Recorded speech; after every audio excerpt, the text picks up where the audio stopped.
Ladies and gentlemen, don't at me fans. We are back in the building, straight from Beverly Hills, Los Angeles. It's Mikel and The mean Alex. streets. You forgot to say the mean streets of I'm Beverly Hills. so sorry. The mean streets of Beverly Hills. Mikel and Alex are back for the latest episode of Don't At Me. And today we are joined by the unspoken athlete, by one of the many, but by far the best baller wives, and also one of the most underrated broadcast journalists out there that doesn't get the credit she deserves. Yep. Miko Grimes is in the building. Thank you for joining us, Miko. What an intro. Hey, wow, thank you. I appreciate everything you just said. That sounds exactly like me. Thank you. Hi. Hey, my first question, just to start everything off for you, with your basketball background, why do you think there's more love when it comes to like the overseas women's basketball compared to what you see like in the WNBA today? I think that's all women's professional sports in America. America in general just doesn't support women's professional sports. You know, when you talk about supporting college, those people have an alma mater. You know, they went to that school or they're currently going to that school. So that's really what you're seeing is just people that go to that school. Like, I'm cheering on my school, but nobody went to LA Sparks or, you know what I'm saying? So it's just not respected. And when you play ball overseas, they value sports. It doesn't matter male or female. They respect it. I don't know why. I don't know what's taught to them, but they get it. They're lined up outside before the game, like and also in women's sports over there. I don't know if it's changed because I haven't been there in a while, but like you buy a ticket and it's first come, first served seating. Wow. So if you get there outside in line before everybody else, you're row one. You know, so they don't really put up.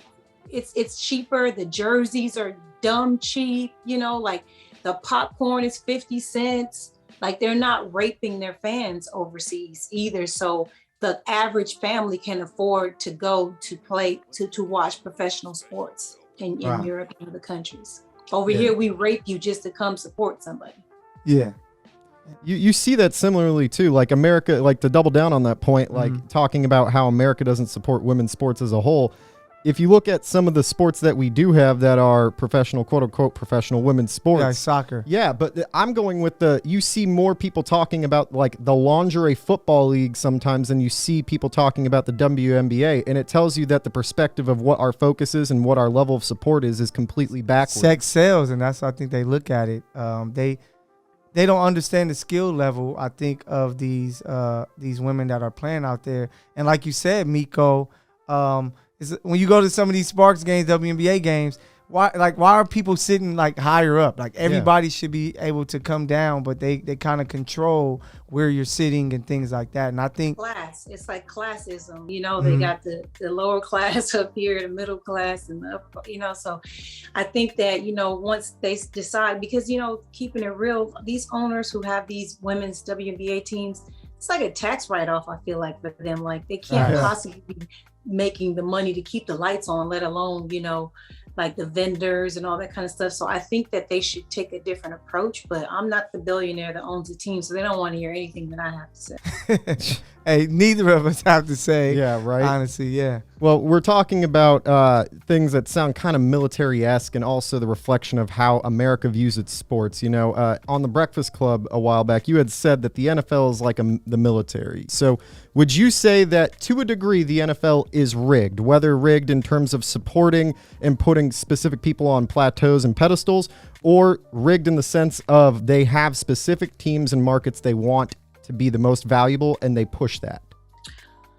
I can't tell you that a team of 90 men would actually like lose a game for some other team. No, but I will tell you that ownership doesn't necessarily care about winning as much as they care about making money and saving money.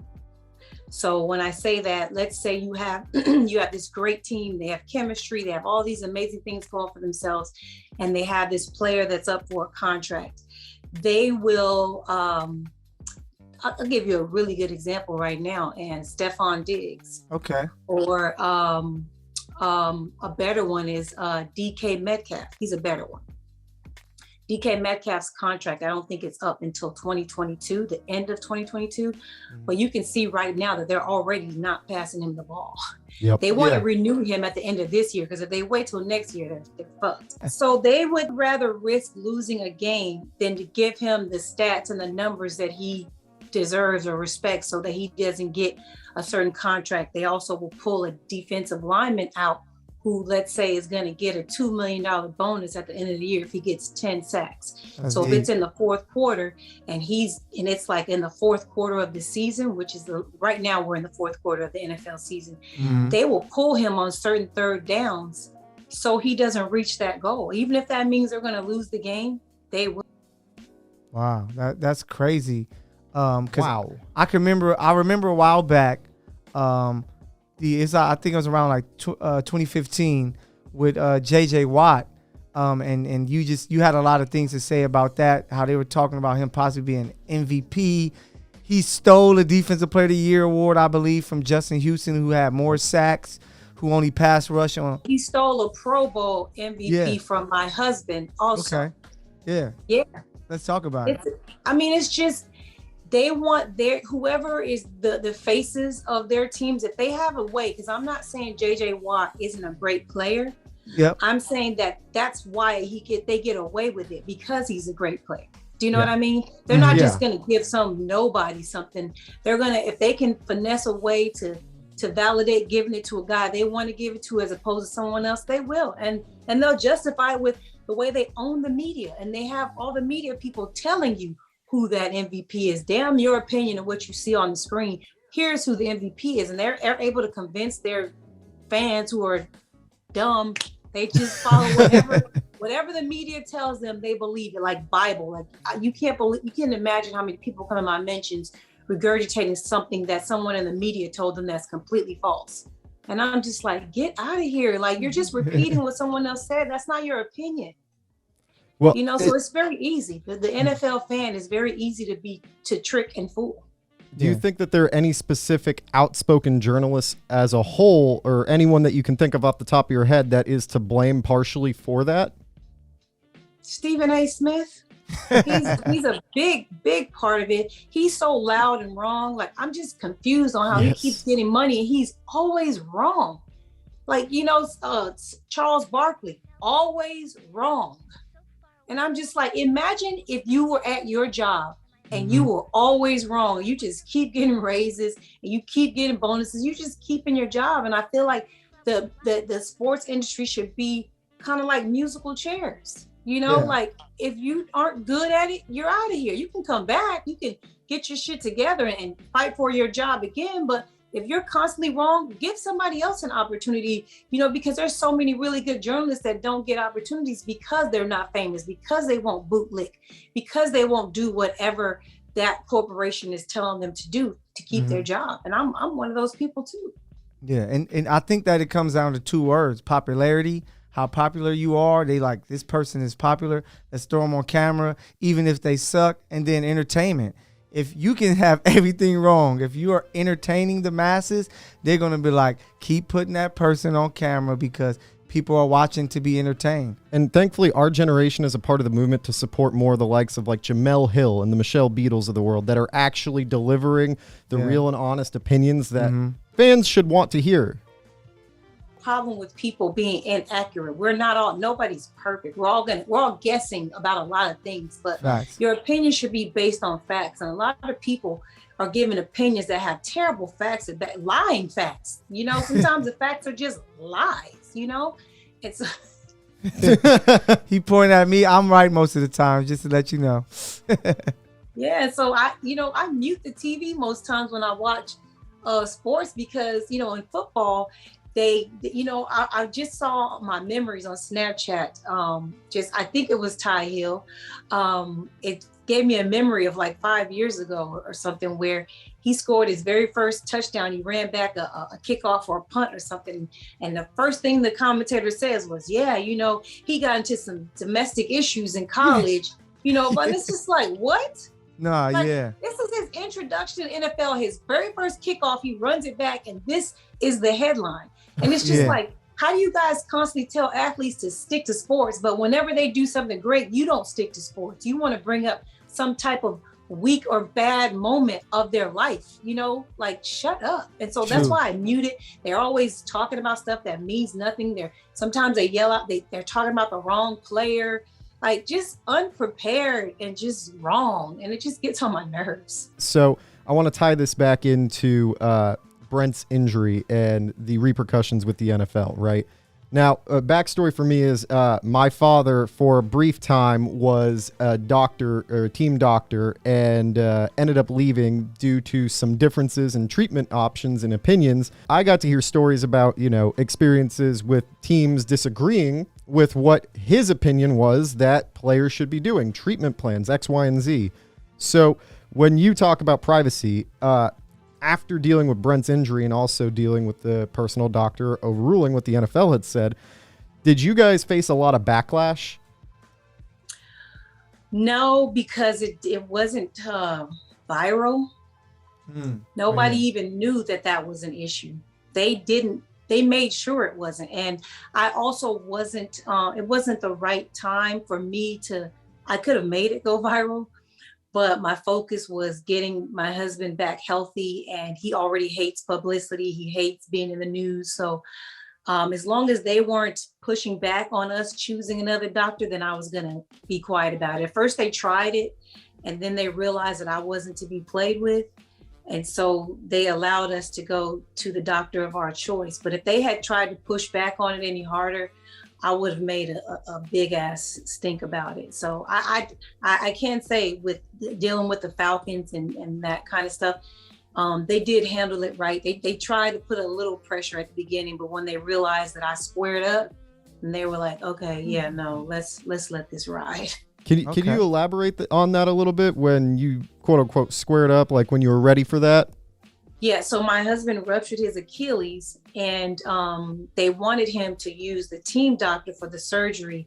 And because I already was a pro, I already know how the sports industry is and injuries. They're not really necessarily concerned about you getting back healthy. It's more about getting back fast, because that year the Falcons were a Super Bowl contender, which they lost the NFC championship game to go to the Super Bowl that year, but he didn't play.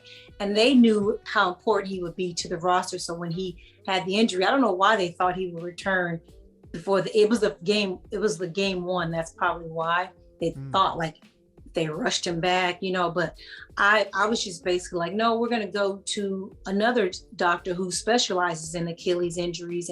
And I knew that he would take his time, because I spoke to some other athletes who had used him, and they basically wanted, no, we're going to use our doctor. And at this point, it's not even, I wasn't asking for your permission. I was telling you what we were going to do.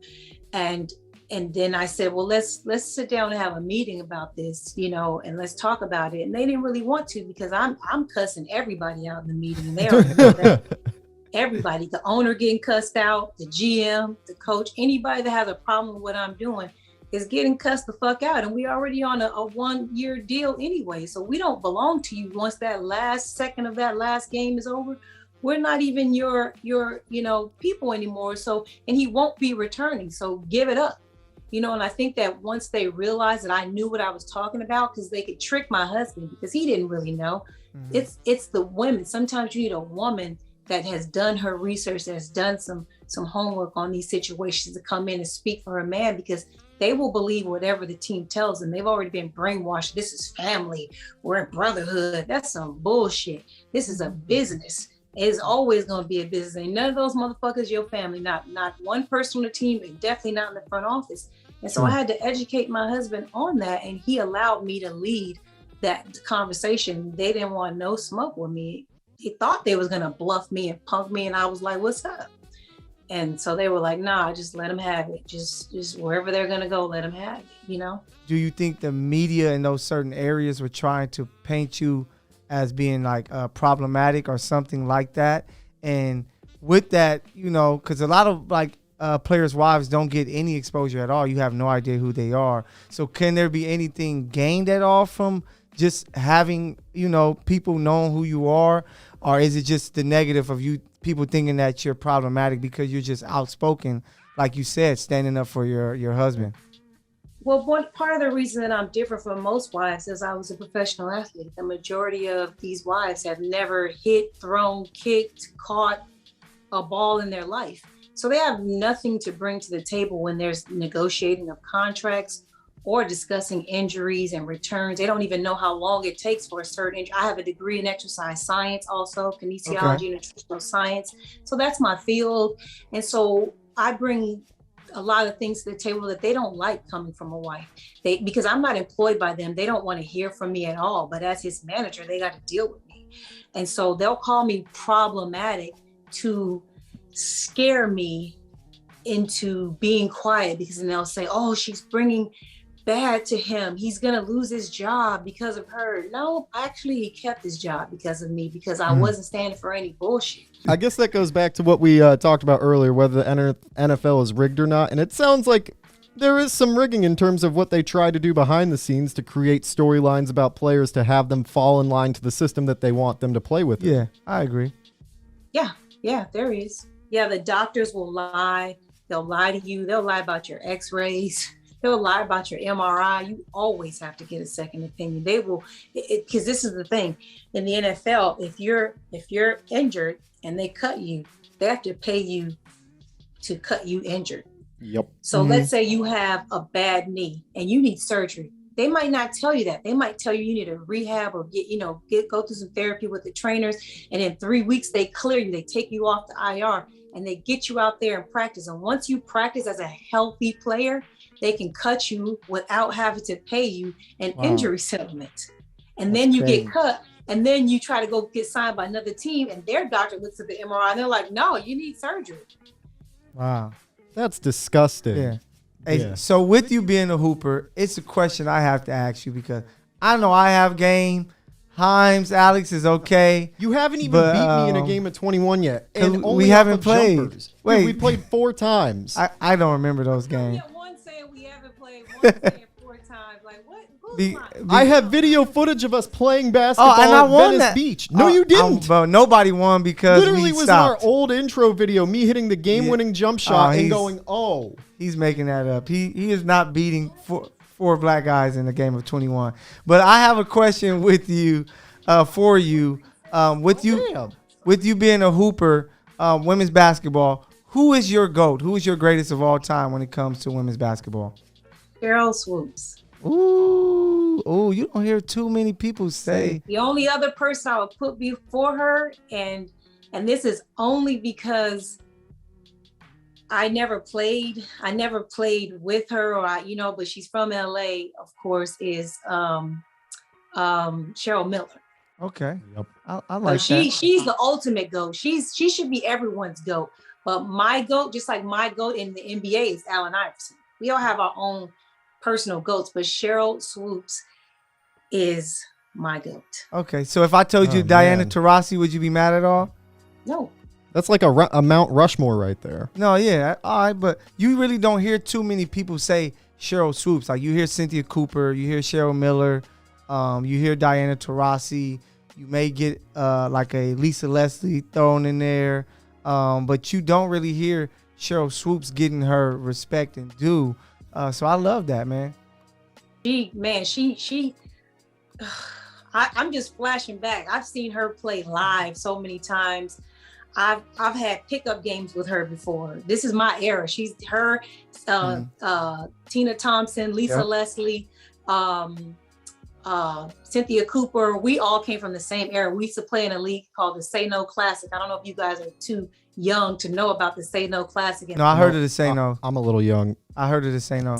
We used to all play in the Say No Classic in the summer league at USC growing up, from high school through college. And Sheryl Swoops was a monster. I'm talking about no one could guard her. And on D, she will lock you the fuck up. There was no weakness in her game. She had handles. She can get to the bucket. She could post you up. She had a jump shot. She played defense. And she was just an all-around leader. Yeah. And a dog out there. And she had to be good. Didn't she have her own shoe? Yes. Yeah. Yep. So, hey, shout out to you, Sheryl Swoops, man. Much love to you. You need your flowers, man. All right. Now, on a random take, all right. I have to give you my one take that I will die and go into the grave with, okay? And I just need you to say agree or disagree at the end of it, all right? Okay. Wait, me or him? No. You, Miko. Okay.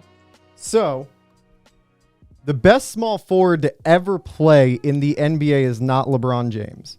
It is 100% Larry Bird. More talent. The only difference is athleticism. LeBron James is the better athlete, has the God-given body, and can make more with what his body can do.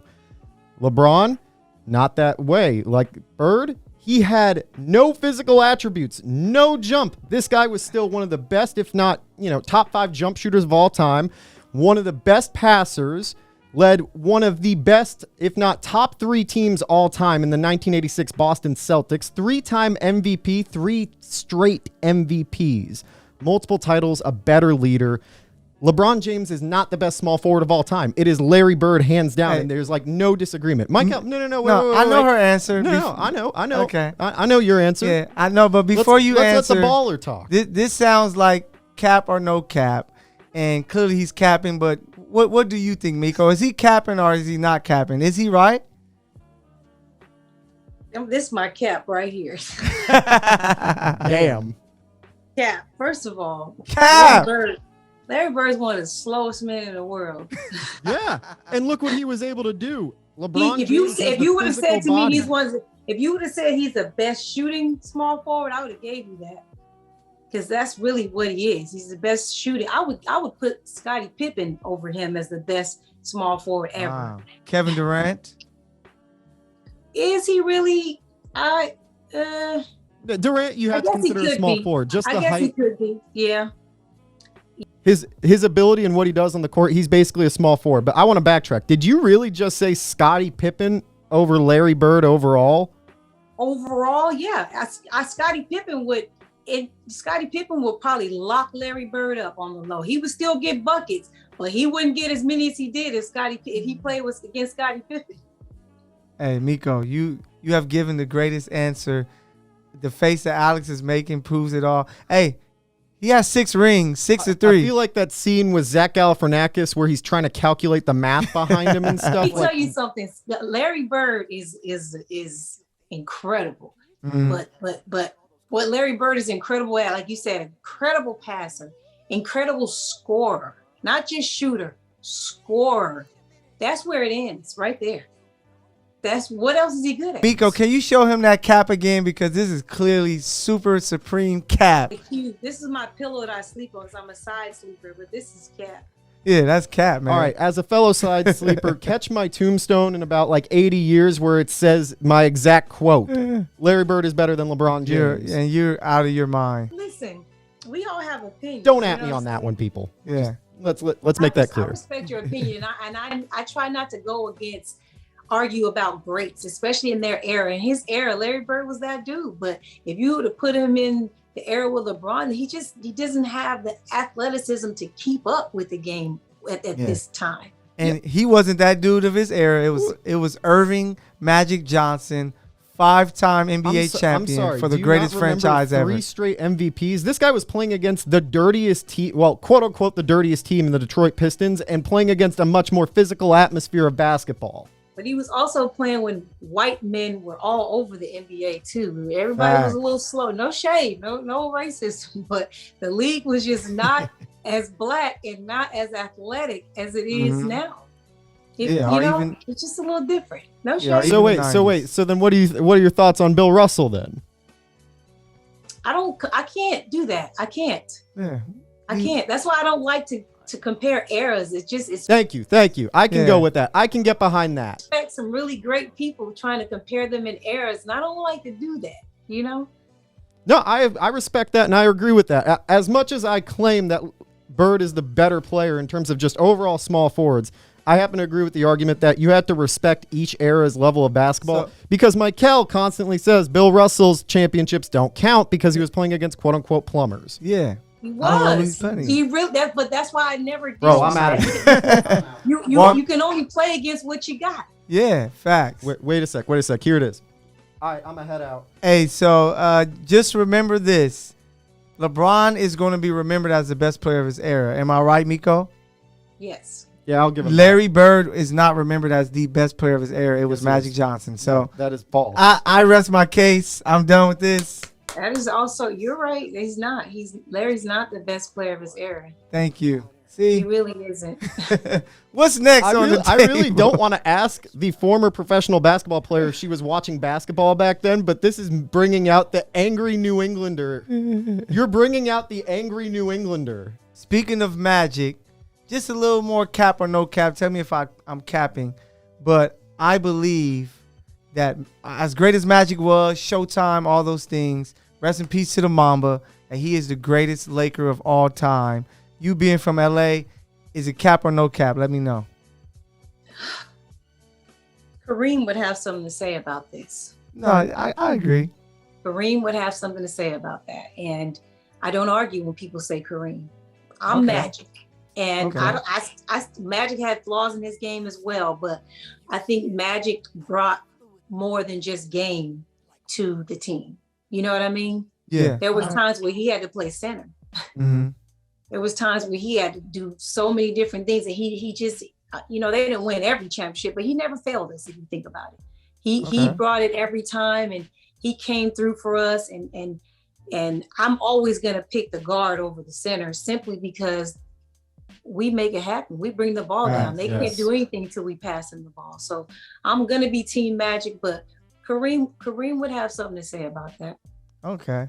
See why I got to be better than you because you're the center. I'm the guard, man. Let me do my Bro, thing. I literally am 6'2". I am guard height. In adult leagues, you might be a center, man, because you're kind of slow a little bit. But take it away, man. I love how this turned into putting me on a spit roast. Like, this was supposed to be an amazing interview. Oh, my God. Yeah, Well, alrighty then at that point. Yeah, fair it's enough. all love, man. Yeah, man. He has to hate a little bit because he knows that he'll lose to me every time we ball. So that's all right. I gotta see y'all play now. I need to see it. Yeah, we got to get you out here. But before we get you out here and convince you to come, we got to ask you the last and most important part of this. And that is, right now, if you were to pick Super Bowl. Super Bowl picks, 2 teams and your winner. Damn. Hey, I'm a Rams fan. We just lost 3 in a row. Yes. Yeah, I especially would've after picked getting us. Von Miller, I right? would have picked us 3 weeks ago, Okay. but I'm not that kind of fan. I'm an honest fan.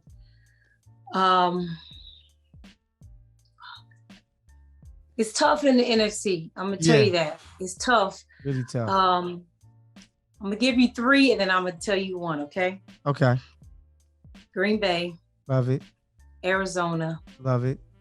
Tampa. Okay. Love it. And if I had to pick one of them, I would have to pick Tom Brady. Wow. And I want it to be Green Bay, but I just have learned to not bet against Tom Brady. What have I told you every year, Michael? Yeah. Even when he was my quarterback. He has the refs on his side, so it's tough to beat. I just feel like that man comes through like no other. Aaron Rodgers is the GOAT of quarterbacks. I don't care what anyone says. Love it. He's better than Tom Brady as a quarterback. That's my opinion. But Tom Brady is a winner. Tom Brady gets out there and gets it the fuck done. His front office gets him the right pieces. And a lot of times people think it's about skill, but it's really about guys that will play their role. Mhm. Yes. And so that's not just on offense, but also on defense. Okay. So what Tom Brady has been fortunate to have is organizations that find players that play their role, that do exactly what they're told. A lot of these athletes have egos. Of course they do. They're rich. They're the most athletic men in the world. Football players are the most athletic athletes in the world. They Wow. are. Okay. And so when you have that ego and that money, you tend to want to do what you want to do. Like, oh, I can take this dude. I'm going to do this route instead of this route. But you True. done fucked up the whole route tree of everybody else and making the defense move a certain way. So when you get players who are also skilled and will do exactly what they're told, that creates winners. Okay. So you gave us NFC, Tampa Bay, AFC. Who you got? Well, Buffalo. What? I don't trust the Chiefs anymore. What? Oh, that's me.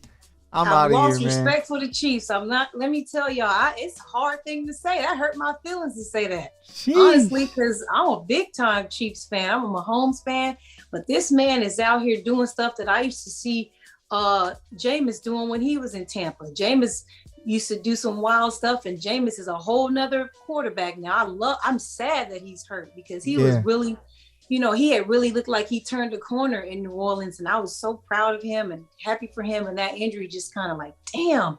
But now I'm seeing Patrick Mahomes about to get sacked, and he just throwing the ball. He just doing the dumbest shit. Like Even it's almost there's like a prayer. It's almost like he forgot how great he was, and he forgot that you got to live to play another down. And he's turned the ball over too much. He seems to have lost his antenna. Like I remember he used to feel the offensive line collapsing and step up in that thing and take off. And now he's just standing there waiting for people to get open. And it just doesn't look like the same quarterback. Wow. To me. He's on a 4-game winning streak. I think he's gonna figure it out after this bye week. Thank God. Okay. Because if not, it would be bad. And the reason I picked the Bills, and they're not even giving Stephon Diggs the ball either. That's so weird.